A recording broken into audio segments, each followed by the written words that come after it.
Sir आप लोग तो कह रहे हैं कि रिट नहीं आएगी, तो मैं अपने आप को इंपॉर्टेंस कैसे दूं? मैंने कहा आए तो गी, समय लग सकता है चीजों में, समझ रहे हो ना आप? समय लग सकता है, चीजें बदलती जरूर हैं, और ये आपको अपने लाइफ स्पेस में बदलाव लाना है तो ये चीजें सोचनी पड़ेंगी। तो मेरी बेस्ट दिनचर्या क्या हो सकती है? मेरी दिनचर्या ये कि शिक्षक भर्ती में मुझे सिलेक्शन लेना है, तो मेरा सिलेक्शन किस आधार पे होगा? विषय के आधार पे होगा, जीके के आधार पे होगा, साइकोलॉजी के आधार पे होगा, ये सेकंड ग्रेड ग्रेड थर्ड कर रहा हूं तो टीचिंग मेथड के आधार पे होगा। ये चार चीजें मेरे सिलेक्शन में योगदान देती हैं। तो मैं इन पे इतना अच्छा वर्क करूं, इनको लेकर इतना गजब का शेड्यूल बनाऊं कि चाहे मैं विषय को मान लीजिए मैं 5 से 7 घंटे देता हूं, मैं जीके को 3 से 4 घंटे देता हूं, मैं साइकोलॉजी को डेली सिर्फ 30 मिनट भी दे दूंगा तो बहुत है, टीचिंग मेथड को मैं 30 मिनट भी दे दूंगा तो बहुत है।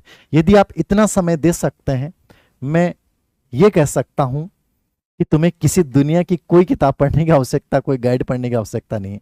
अब जब तुम्हारे पास समय, दिनचर्या में तुमने ये शेड्यूल बनाया, इसके साथ अपनी हेल्थ का भी ध्यान रखें, मेडिटेशन भी करें, अपने आप को सकारात्मक लोगों से जोड़ें, 5 अच्छे लोगों से दोस्ती बनाएं जो हमेशा आगे बढ़ने की प्रेरणा देते हैं, उन लोगों के साथ जुड़ें।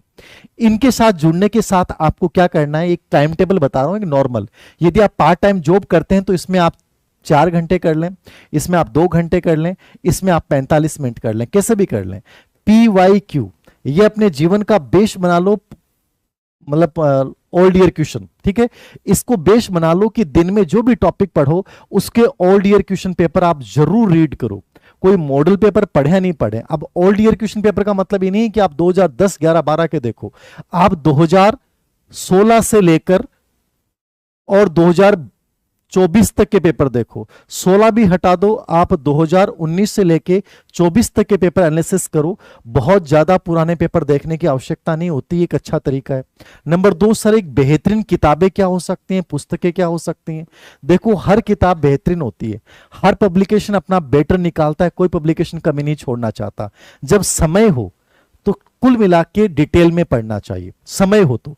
मान लीजिए आप किसी पब्लिकेशन के कोई भी गाइड लेके आते हैं, वो टू द पॉइंट लिखी हुई है मान लो, लेकिन अब जो पेपर आ रहे हैं, आपने 23-24 के पेपर देखे होंगे और आगे पेपर आएंगे, आरपीएससी और अधीनस्थ सेवा चयन बोर्ड दोनों पे एक बड़ा दबाव है पेपर आउट के बाद डिलीट प्रश्नों को लेकर कि परीक्षाओं का स्तर सुधारा जाए। इसलिए असिस्टेंट प्रोफेसर भर्ती परीक्षा में पेपरों का एक बहुत अच्छा स्तर पूछा गया। आपको इसके लिए तैयार रहना चाहिए। यदि किसी चीज को आप डीपली पढ़ते हैं तो कोई नुकसान नहीं होता है। नुकसान कब होता है कि जब आपने कोई सरल सी भाषा में दिखने वाली कोई भी किताब लेके आ तो गए, लेकिन पेपर सरल नहीं आते आजकल, पेपर कथन और तार्किक वाले आने लग गए। Paper RPSC grade second grade first आएगी, उसके बाद रिट का चांस है।